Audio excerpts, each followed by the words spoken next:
Selama ke Taiwan kemarin, Ko Sam dan Ciklo kemana aja? Kami akan ceritakan di video ini.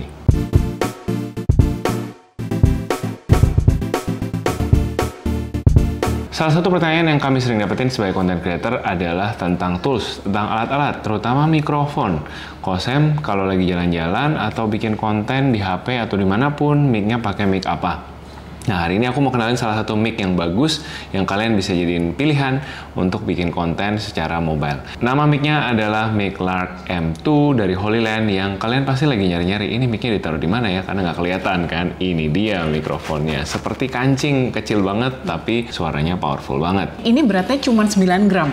Jadi benar-benar ringan, kalau dipasangin di baju juga nggak bakal narik baju jadi ke bawah, nggak bikin lecek, nggak bikin rusak baju. Mic ini juga gampang banget untuk dilepas pasang. Buat kalian yang suka wardrobe-nya susah gitu ya, atau justru malah wardrobe-nya terlalu simpel, jadi nggak ada tempat buat ngumpetin mic kayak aku suka pakai kaos gitu ya. Ini jadi kendala banget kalau pakai mic yang model jepit atau model kabel, karena model kabel perlu dimasukin dulu ke belakang baju. Model jepit kalau digantung tadi kalau bilang berat, jadi bisa bikin kerah baju turun. Nah, kalau pakai mic Lark M2 ini benar-benar dia model mekanismenya tuh magnet, jadi tinggal dijepitin aja ke sela-sela baju kalian, posisinya mau dimanapun bisa. Dan nggak kelihatan karena saking kecilnya tadi. Dan yang ketiga, mic ini punya battery life yang sangat panjang. Jadi ya ini mungkin untuk para travel blogger ya, terutama yang harus ngeblog seharian, ngevlog seharian, pas lagi pergi jalan-jalan baru pas balik ke hotel bisa ngecas. Nah, ini baterainya ini punya battery life sampai dengan 10 jam. Jadi seharian dipakai ngevlog itu kuat, cukup. Nggak usah numpang ngecas di sana-sini. Betul. Itu tadi mic rekomendasi dari kami, Lark M2 dari HoloLens. Buat kalian yang tertarik sama mic ini, langsung cek-cek aja link pembeliannya di description box di bawah. Hai guys, welcome back to our channel. Kembali lagi dengan gue Samuel dan ini istri gue Claudia. Kami pasangan suami istri kantoran dalam perjalanan memaknai financial independence. Di channel ini kalian akan temukan video-video seputar karir, keuangan, adulting, dan topik-topik menarik lainnya. Jadi kalau kalian suka dengan apa yang kalian tonton di sini, jangan lupa untuk subscribe, share video ini untuk support terus channel kami. Kami baru pulang dari Taiwan, perjalanan selama kurang lebih 10 hari, dan kami cukup senang dengan perjalanan kali ini. Taiwan jadi negara yang underrated dan kami nggak pernah sangka-sangka kami akan suka sama Taiwan. Secara khusus kami mau bahas di video kali ini tentang itinerary tempat-tempat kids friendly, yang tentunya budget friendly juga, frugal living, yang kami kunjungi selama berada di sana. Kami punya anak berusia 4,5 tahun, jadi guide ini mungkin lebih cocok untuk teman-teman yang anaknya juga seumuran.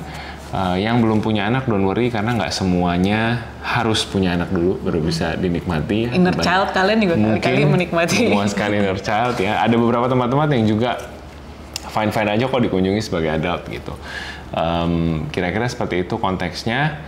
Oke, langsung aja 3 tempat favorit kami. Yang pertama adalah distrik Shilin. Shilin ini ada di mall-mall ya. Bukan yang itu. Bukan ya. Ya, meskipun punya nama yang sama, kami tidak sedang membicarakan ayam goreng Taiwan yang ada di mall-mall yang teman-teman sering jumpai.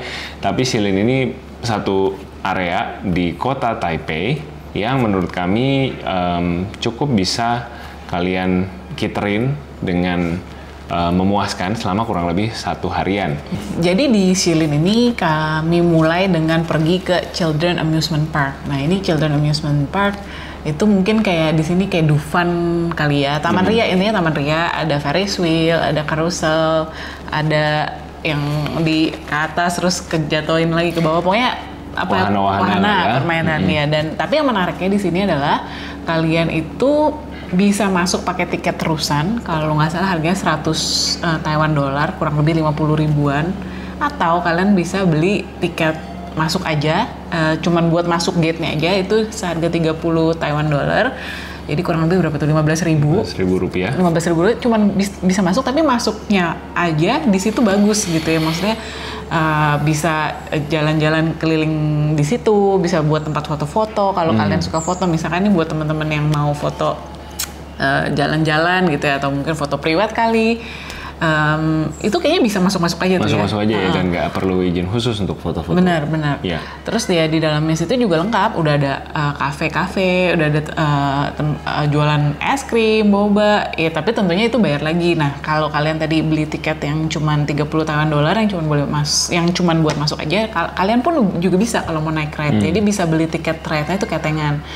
Jadi kayaknya ini sih sebenarnya bisa buat semua umur ya, karena anak-anak yang kecil juga bisa main di sana. Ada beberapa ride yang memang khusus untuk anak-anak gitu ya, kayak gondola dan Ferris wheel. Tapi ada juga mainan yang sebenarnya buat orang dewasa, lebih buat orang dewasa, seperti kayak kora-kora itu yang perahunya di gitu-gitu, sama roller coaster itu juga ada. Tentunya jangan expect park yang modern seperti Disneyland atau Universal Studio di Jepang. Think more like nggak tahu kalau kalian pernah tahu Harmonyland di Jepang. Jadi kayak taman-taman ria kecil yang sebenarnya mainannya udah cukup ketinggalan zaman, tapi karena dipelihara dengan baik, jadi masih terawat gitu, masih catnya tuh bukan yang udah kusam-kusam ngeletek gitu kan. Kalau ngelihat taman ria jadul tuh kan bunyinya bayangannya kretek terus gitu. Kita lihat karat di mana-mana gitu, takut gitu. Enggak, jadi mainannya memang tua, tapi terawat dan masih bisa cukup menyenangkan untuk anak umur 4,5 tahun gitu, dan masih bisa cukup entertaining untuk anak umur 4,5 tahun. Iya, jadi sebenarnya ini wide range lah ya. Misalkan kalau kalian memang suka ride, boleh banget dimampirin karena ya itu murah meriah. Nah, dari Child Amusement Park ini, kalau kami waktu itu sih kami keluar dulu cari makan di sekitar situ. Habis itu lanjut jalan kaki ke Space Museum. Taipei Space Museum. Nah ini juga museumnya ternyata bagus banget. Di Child Amusement Park ini kurang lebih sebenarnya 1-2 jam itu udah cukup banget ya. Karena tadi tempat permainannya sebenarnya nggak gitu luas. Nah setelah dari situ kami keluar cari makan di luar. Nah itu juga jalan kaki, itu banyak banget restoran-restoran di sekitar sana. Ya udah jalan kaki cari makan. Setelah makan siang sambil kita dorong stroller, si anak tiduran di stroller, kita jalan kaki ke lokasi berikutnya, yaitu Taipei Space Museum. Nah ini juga tempatnya seru banget ya. Jadi kami sudah pas kami sampai di situ sebenarnya udah jam 2-an, dan museum-museum di sana itu tutupnya jam 5 sore. Jadi sebenarnya udah tinggal 3 jam nih waktu mainnya. Nah pas di museum ini jadi kita bisa pilih beberapa opsi. Ada nonton 3 dimensi, ada ke exhibition hall-nya, maksudnya ya masuk ke bagian museumnya. Terus sebenarnya ada satu lagi namanya Dome Experience ya. Jadi dia kayak semi ride gitu, sambil bisa goyang-goyang bangkunya. Tapi sayangnya pas kami datang si dome ini lagi tutup. Nah jadi kami nonton 3 dimensi, teater 3 dimensi, dan ke exhibition hall-nya. Nah itu nontonnya itu juga kalau nggak salah 70 Taiwan dolar ya. Jadi itu berapa tuh? Kira-kira lebih 35 ribuan, dan itu nontonnya 40 menit. Dan bener-bener bagus ya, bener-bener ya udah 3 dimensi, dan ya teaternya ya nyaman lah ya, bersih. Tua tapi terawat dan bersih. Iya, dan filmnya pun ada beberapa pilihan. Jadi nanti kalian bisa pas beli tiketnya bisa pilih mau film yang mana, itu beda film beda jam. Yeah. Nah, habis dari situ baru kami masuk ke exhibition hall. Nah, ini exhibition hall-nya ini ternyata sangat bagus ya. Bener-bener banyak interaktifnya, instalasinya juga menarik. Kalau anak-anak yang suka solar system, terus anak-anak yang suka tentang luar angkasa, roket, itu kayaknya bakalan seneng banget di sini. Karena aku pun itu sampai amazed sih. Jadi mereka bikin ada instalasi planet-planet kan, dari Venus sampai Uranus ya. Sampai Neptunus, dari Merkurius sampai yang paling belakang apa sih, Neptunus apa Uranus ya? Uranus ya. Nah itu jadi kita bisa berdiri di situ di depan planetnya, kita bisa bisa pencet-pencet gitu. Jadi pencet-pencet kita bisa pilih, oh ini kenapa dinamainnya Uranus, asal katanya dari mana, terus oh Uranus ini kayak gimana sih ininya, kondisi atmosfernya. Terus udah gitu kita bisa pilih juga kalau berat badan kamu di bumi berapa, di Uranus berat badan kamu berapa gitu. Terus jadi benar-benar di situ ada timbangannya, dan timbangannya itu nggak ngaco loh ya, karena langsung nimbang. Maksudnya kan kadang-kadang ada timbangan yang nggak akurat gitu, yang error gitu loh. Nah ini aku cobain 99 ya itu 8 ya planet ya. Karena Pluto nggak ada, jadi 8 planet itu timbangannya maksudnya akurat sama semua gitu angkanya. Jadi ya ngerasa ini well maintained banget sih museumnya gitu. Terus kita ngeliat apa lagi? Oh terus ada di dalam situ area main anak ya? Iya. Dan ada simulasi kalau mau pergi ke planet itu naik sepeda berapa lama, naik mobil berapa lama, kalau naik roket berapa lama. Itu Hana benar-benar kayak 700 tahun, 11 tahun, lama ya, jauh ya gitu. Terus pulang-pulang dia nanya, Papa kenapa nggak mau ke Mars atau mana, kok nggak daftar gitu. Jadi sparking conversation sama si Hana. Kita lihat ini juga astronot ya. Astronot tuh maksudnya di luar angkasa makanannya itu seperti apa sih, toiletnya seperti apa, baju-bajunya seperti apa. Terus mereka bisa nanam apaan gitu ya di dalam roket spaceshipnya mereka. Terus kita ngelihat fenomena terjadi aurora tuh gimana, kenapa, tornado tuh terjadi kenapa. Jadi kayak gerhana juga. Gerhana ya, gitu. Dan itu benar-benar ada alat alat ada prakteknya gitu ya. Gitu, jadi kita kebayang bukan cuman baca tulisan-tulisan, tapi benar-benar masuk ke satu ruangan yang besar gitu. Terus ini moonnya, ini bulan, ini ada matahari, ini ada bumi. Nah ini namanya solar eclipse, ini namanya lunar eclipse itu. Jadi kebayang gitu. Jadi kayak wow, bagus banget. Jangan lupa kumpulin stem juga. Jadi setiap lantai itu ada tempat-tempat tersembunyi untuk ngumpulin cap. Sebenarnya cap biasa aja, dan ngestemnya ya kalian bawa aja kertas atau notebook gitu. Tapi jadi keseruan tersendiri buat anak-anak, karena tiap lantai dia pasti jadi kayak nyariin gitu. Anak kecil kan susah diajak fokus gitu ya. Kalau dikasih tugas di tiap lantai, si Hana tuh kemarin kayak jadi mana mas stemnya mana gitu. Jadi might be interesting for your kids as well. Udah sempat mention juga ya, jadi di dalam museumnya itu ada area main anak. Nah ini sih sebenarnya mungkin buat anak-anak yang lebih kecil lagi kali ya, mungkin yang 3 tahun ke bawah bisa masuk ke situ gitu ya. Dan itu dibatasin ya, ada jam-jamnya, dan kayaknya orangnya juga dibatasin, nggak bisa terlalu banyak. Tapi ya kids friendly itulah museumnya ya. Dan nah ini juga belum sempat mention sih, tapi di Taiwan ini biasanya public spaces kayak gini mereka ada dispenser buat kita isi minum gratis gitu. Bisa pilih air dingin, air hangat, air panas. Nah itu dispenser itu juga di tiap lantai ada. Tadi di Child Amusement Park pun juga ada ya. Jadi sebenarnya benar-benar cuma buat modal botol minum bisa isi minum gratis gitu. Dan toiletnya pun juga bersih, ada tisu, yang maksudnya bukan yang jorok gitu ya, bersih lah, bagus banget. Dan ini masuk exhibition hall. Tadi kan kalau nonton 3D-nya kurang lebih 70 Taiwan dollar. Nah kalau masuk exhibition hall ini kalau nggak salah 100 Taiwan dollar. Jadi 50.000 untuk dewasa. Dan untuk anak-anak di bawah 6 tahun gratis, guys. Jadi ya cuma 100.000 rupiah masuk berdua, anak-anak gratis. Ya, dan itu kan kami tadi yang seperti kami cerita, sebenarnya jam 2 itu kami baru mulai start the journey, karena kan tadi Hana sempat ketiduran di stroller, kita tungguin dia bangun dulu. Nah itu 40 menitan untuk nonton yang 3D theater, sisanya 2 jam kurang lebih buat explore exhibition hall. Nah itu sebenarnya terus terang kurang ya. Itu kita agak buru-buru banget. Sebenarnya mungkin kalau mau santai-santai bisa 3 jam, 4 jam sih bisa banget gitu ya habis di sana. Nama yang terakhir pulang dari sana bisa mampir ke Shilin Night Market. Udahlah nggak usah ngomongin lagi ya, kalau Night Market belanja apa aja, pokoknya makan bisa sampai warak banget, sampai bingung gitu kan kalap, walaupun beli satu porsi saking kayak semuanya enak, udah kayak kenyang all you juga. can eat gitu. Oke, next kita tempat kedua. Tempat kedua yang kami rekomendasikan adalah kota Taichung. Kota Taichung ini kurang lebih 1 jam dari Taipei. 1 jam setengah. 1 jam setengah naik mobil. Memang ini kami samperin pada hari pertama kami keluar dari Taipei. Jadi memang kami setelah di Taipei kurang lebih 4 hari itu ada itinerary untuk road trip keliling Pulau Taiwan. Nah ini Taichung ini kota di sisi barat Pulau Taiwan, ya posisinya agak ke kiri terus ke bawah gitu ya dari kota Taipei.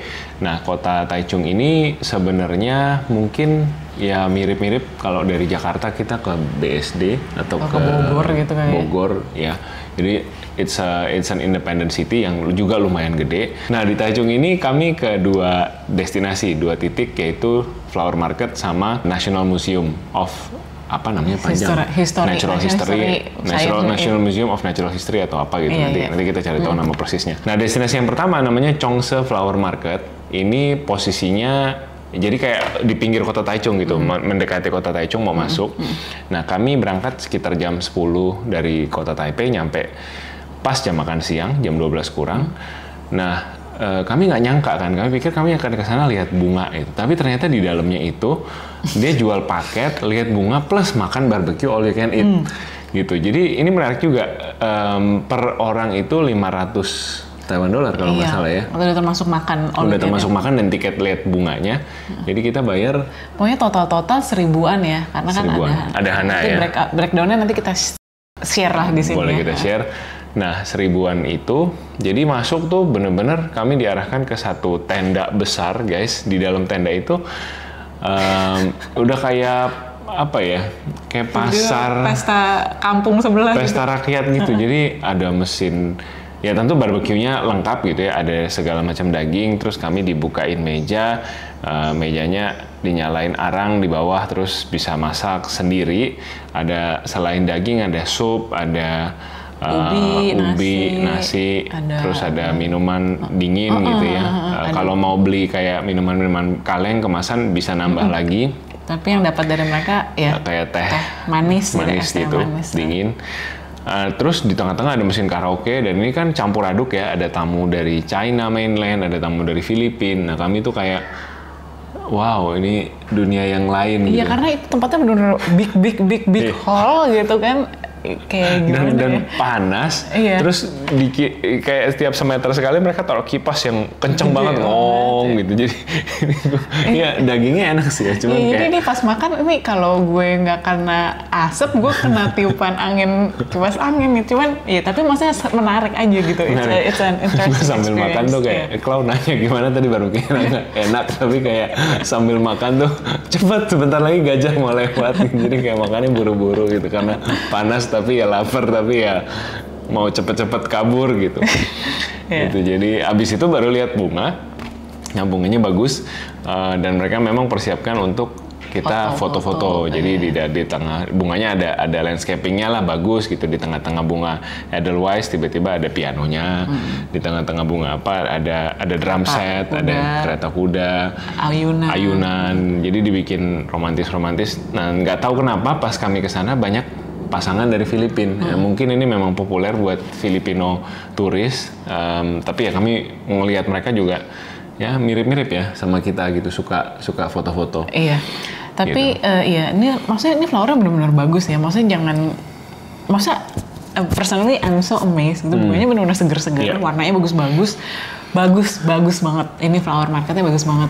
Nggak tahu juga kenapa dinamain flower market. Kayaknya bunganya sih nggak dijual ya. Mungkin ada tempat jualannya di depan flower parknya. Kalau I would say it's a flower park. Ini itu bagus banget, dan dia tiap musim itu berubah bunganya gitu.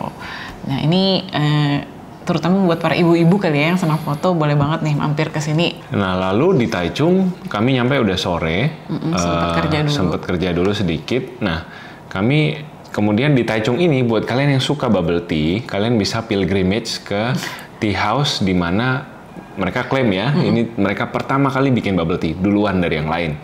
Nama tea house-nya adalah lupa. Kita nanti akan tulis di bawah atau di sini. Kalian bisa pergi ke sana. Dan ini tempat yang mungkin kalian akan takut, bubble tea pasti mahal segala macam. Enggak juga. Jadi standar lah bubble tea-nya. 70 sampai 100, tergantung kan dia menunya banyak banget nih. Iya. Dia ada yang benar-benar the original bubble tea itu yang large. Kalau aku nggak salah ingat harganya 70 Taiwan dolar. Jadi buat orang Taiwan mahal ya? Nggak juga lah ya, mahal dikit lah kan. Mungkin yang street biasa kan mungkin 50-60, ini 70 100-an. Tapi it's okay gitu kan. Maksudnya bukan yang mahal berlebihan sampai bikin emosi. Iya, interiornya juga kayak rumah teh zaman dulu gitu. Jadi kalian bisa apresiasi kursi kayunya, terus apa display lukisan-lukisan, foto-foto jadulnya gitu. Jadi makan suasana juga di dalam gitu, menyenangkan juga untuk duduk. Dan kami menyarankan jangan beli bubble tea yang besar, beli yang kecil aja dan beli beberapa. Karena yang kecil itu pun kalian udah dapat gelas-gelas tukang jus itu yang begini gitu loh ya, udah full gitu. Jadi 3 itu udah kenyang banget buat kami. Pesan 3, cobain satu between us, the three of us sama Hana. Ya itu udah cukup kembung sih. Gitu. Jadi ya minum bubble tea-nya lah, mungkin nggak usah makan di situ karena kayaknya sih makanannya nggak ada yang spesial ya. Ini Ya, anyway kami nggak pesan. Setelah itu keesokan paginya kami pergi ke National Museum of Natural History. Kalau nggak salah namanya, mudah-mudahan bener ya, soalnya panjang. Di sini menurut aku juga another place buat anak-anak yang value for money, meskipun tua dan lagi-lagi underrated. Like everything in Taiwan is underrated, cuman bagus banget gitu. Kalau Space Museum di Taipei fokusnya ke luar angkasa, Museum of Natural History ini fokus ke natural history, binatang, tubuh manusia, dinosaurus. Jadi kayak masuk ke dalam tuh ada banyak display-display yang kita bisa masukin. Iya. Dan it's just endless, kayak gede banget. Bener. Kami datang itu benar-benar kami udah dari pagi kami datang, tapi kayak nggak habis-habis sampai akhirnya kami memutuskan ini kita harus cut nih di jam 12, kita harus stop di eksibisi ini, kalau nggak bisa sampai sore datang masuk terus karena tempatnya tuh kalian bayangin mungkin apa ya, kalau museum kan ya museum batik atau museum nasional gitu kan satu rumah kecil gitu. Nah ini di dalam satu area itu ada berbagai macam, bayangkan Java Jazz lah gitu, kayak masuk Java Jazz tapi isi ruangannya tuh macam-macam eksibisi. Masuk ke GCC gitu kan ya. Iya, gede banget, benar-benar gede banget. Jadi ada animatronic dinosaurus. Itu benar kan ya? Iya benar dinosaurus. Jadi ada animatronic dinosaurus, ada T-Rex bisa gerak-gerak gitu. Terus ada yang dan mereka ini ya sayangnya juga bilingual. Jadi buat yang nggak bisa bahasa Mandarin, mereka ada bahasa Inggris yang memang tidak semuanya, tapi yang penting-penting maksudnya yang kayaknya yang besar-besar gitu ya, itu ada bahasa Inggrisnya. Jadi kita juga lumayan jadi belajar juga gitu ya. Terus ada tentang human body gitu, dari baby, terus lungs, maksudnya dikasih lihat nih lungs yang sehat, ini lungs orang yang rokok, ini lungs orang yang kena polusi udara. Terus kita ngeliat ada mumi juga kan, dibahas tentang mumi. Jadi benar-benar segala macam. Terus ada histori dari kerajaan Cina zaman dulu gitu. Ini dulu alat buat ngelihat jam gitu kan, ini alat buat lihat bintang. Dan itu bagus-bagus banget. Ini nggak tahu sih, kayaknya sih replika ya. Tapi dibikin replikanya tuh kayak sama persis ya. Yang menara air yang bisa jadi jam segala macam. Jadi ini benar-benar mungkin satu hari sih, mungkin at least ya harusnya nih. Tapi karena kami harus buru-buru ke kota selanjutnya aja, jadi harus cut off di jam 12.30-an. Nah di sini juga sama juga, kita bayar tadi ya 100 Taiwan dollar, kurang lebih 50.000 untuk orang dewasa, anak-anak di bawah 6 tahun gratis. Dan kalau lagi-lagi ada nonton 3 dimensi juga, cuman kita nggak nonton yang di tempat ini. Tapi kalau kalian mau nonton ada juga, dan itu bayar lagi. Jadi mungkin museum lain yang kami pernah pergiin dan rasakan feel-nya seperti museum di Taiwan ini, kami pernah pergi ke British National History Museum di London. Itu juga bagus ya, dan memang harganya mahal masuknya, kalau nggak salah $15, 15 pound per orang. Ya pokoknya mahal lah. Nah maksudnya ini tuh kayak versi agak jadulnya, nggak selengkap itu. Kalau di British Natural History Museum itu taksiderminya banyak gitu, banyak binatang-binatang yang diawetkan, terus displaynya tuh banyak kotak-kotak.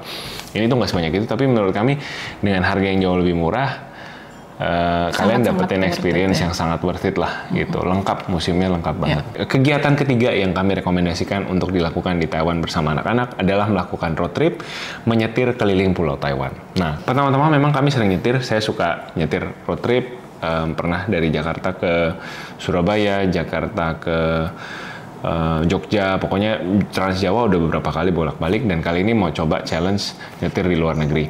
Nyetir di luar negeri bukan yang pertama kali, pernah nyetir di Italia sebelumnya, setir kiri juga seperti Taiwan. Tapi Italia kan besar ya gitu. Taiwan ini setelah baca-baca ternyata kecil, dan pulaunya itu bisa dikiterin dalam waktu kurang dari 10 hari. Gitu. Kami bahkan cuma 5 hari gitu, jadi benar-benar cepat aja gitu. Nah setelah dari Taichung itu kami ke Sun Moon Lake, ini posisinya agak di tengah pulau Taiwan, lalu ke Kaohsiung. Dari Kaohsiung kami mulai ke arah timur, jadi menyisiri pantai timur Taiwan, stopover di Taitung dan Hualien, lalu kembali ke Taipei. Perjalanan ini kurang lebih makan waktu 5 harian. Hari pertama ke Taichung, hari kedua ke Sun Moon Lake, ketiga di Kaohsiung, hari keempat kami ke Taitung, hari kelima perjalanan pulang ke Taipei, kami stopover kira-kira di Hualiennya gitu. Memang kami jadinya skip beberapa katanya natural beauty-nya Taiwan ya. Taroko Gorge kami nggak pergi, Lalu area Taiwan Timur itu ada beberapa gunung atau cave yang kami nggak explore, tapi memang tidak terlalu outdoor kami orangnya.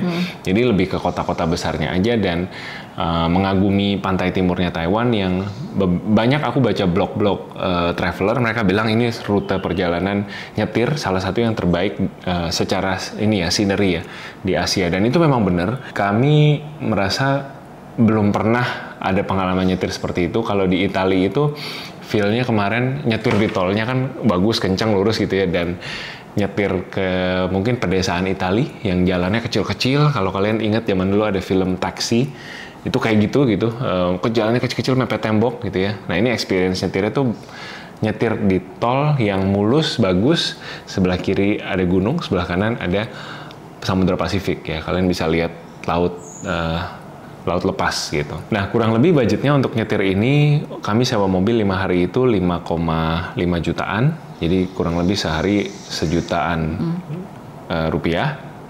Lalu kami isi bensin itu 2 kali. Untuk 1 liternya itu di sana kami isi RON 95 ya. Ini mungkin ekuivalennya Pertamax Green kalau di Indonesia. Itu kami isi sekitar 15 ribuan rupiah per liter, jadi harganya nggak beda jauh dengan harga bensin di sini. Mobil yang kami pakai Toyota Sienta, lumayan irit, rata-rata sepanjang trip tuh 1:15, 1 liter bisa 15 km. Jadi total isi bensin, 2 kali isi bensin, total 1 juta ya kurang lebih ya? Iya, total 1 juta. Tolnya? Gitu. Tolnya hanya, nah ini bikin kaget karena tolnya waktu ditagih, jadi tol di Taiwan itu nggak pakai gerbang, semua ada kamera sepanjang jalan, jadi mereka tiap kali lewat jalan yang berbayar kayak di Singapura gitu, EDC ya, jadi di foto mobilnya langsung ditagih ke pemilik mobil. Jadi ketika kami balikin mobil ke rental, nah itu kami harus bayar tolnya, kami lunasin cash. Nah itu 425 Taiwan dolar atau cuma sekitar 200 ribuan. Ini perjalanan kurang lebih 900 km, jadi actually lebih panjang dari rute Jakarta-Surabaya. Dan tolnya cuma segitu, kayak wah kaget banget kan, murah sekali gitu. Bensin murah, tol murah, dan bagus banget. Jadi ya, jalanannya maksudnya bagus banget gitu. Kualitas maksudnya jalan highway-nya gitu kan. Jadi benar-benar rambu-rambunya semua jelas, marka-markanya semua jelas. Kami nggak pernah bingung mau exit tuh keluar di jalur mana tuh jelas gitu ya. Jadi dia membedakan jalur yang lurus sama jalur yang exit tol gitu. Penanda jalan itu beda. Dan biasanya kalau di sini kan suka kaget kan, wah exit tolnya tiba-tiba muncul tinggal 1 kilo lagi. Di sana tuh enggak, dari 3 km atau bahkan lebih itu kita udah tahu gitu. Siap-siap ya kamu mau keluar di exit ini, ambil kanan gitu, ambil kanan siap-siap gitu. Iya. Terus ya di sana ambil kanan bukan ambil kiri karena setirnya kebalik ya. Iya. Dan dia banyak tunnel ya, tunnelnya dia masuk gunung gitu kan nembus gunung. Dan itu bener-bener tunnelnya panjang tapi bagus banget ya, maksudnya bersih, cahayanya cukup gitu. Jadi wah canggih banget nih mereka bikin tunnel sepanjang, karena panjang banget. Kadang-kadang ini kayak wah ini sampai kapan ya habisnya tunnelnya. Jadi amazed sih sama pembangunan infrastruktur jalan-jalan di Taiwan ya. Bahkan jalan-jalan di kota-kotanya, jalan kabupatennya gitu kali ya. Kalau di sini tuh ya udah semuanya rambu-rambunya jelas, bersih, teratur. Lebar jalan tidak berkurang, tidak ada bedanya di Taipei dengan di kabupaten. Sempit gitu ya. Terus kayak polisi tidur itu bahkan nggak ada ya. Bahkan di dalam kotanya. Jadi karena speed limitnya sudah diatur teman-teman, dan ada kamera bertaburan di sepanjang jalan. Jadi orang-orang tuh cenderung patuh sama speed limit. Meskipun jalan kosong nih, speed limit 60 ya kita tahan di 60 gitu. Gitu. Iya, jadi sistemnya juga metrik ya, jadi kilometer per jam bukan miles, jadi kita nggak perlu adaptasi. Cukup menyenangkan lah perjalanan di Taiwan. Nah mungkin tapi dan Hana juga untungnya sudah ada di usia di mana dia bisa menikmati pemandangan, ya dia bisa bilang bagus pemandangan segala macam. Video mah gitu. Iya, dia minta kita video kalau ada pemandangan yang bagus. Dia bisa ya, cuman meskipun harus dibujuk-bujuk, akhirnya nurut juga kalau waktu tidurnya dia tidur gitu kan. Dan kalau anak-anak di Taiwan itu nggak harus pakai car seat gitu. Jadi akhirnya Hana nggak pakai car seat, dia duduk di bangku belakang biasa, terus waktunya tidur siang ya udah dia tidur selonjoran gitu. Kayaknya sih kalau ke Taiwan you cannot miss the road trip sih, harus banget karena sebagus itu pemandangannya, breathtaking itu.